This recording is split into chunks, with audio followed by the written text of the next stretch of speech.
Hi అండి. ఈరోజు పెద్ద ఉసిరితోని రోటి పచ్చడి చేస్తున్నాను. ఈ ఉసిరితోని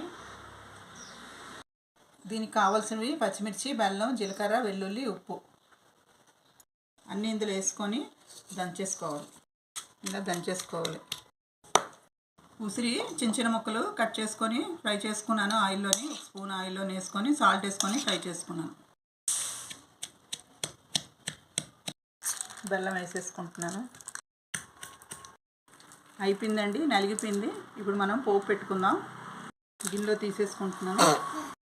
పోపు వేసేస్తున్నాను. ఉసిరికాయ పచ్చడి రెడీ అయిపోయింది, రోటి పచ్చడి. ఇప్పుడు నేను రైస్లో వేసుకొని చూపిస్తాను.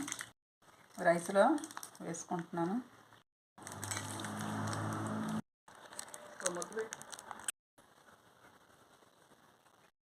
చాలా బాగుంది. మీరు కూడా ఒకసారి ట్రై చేయండి.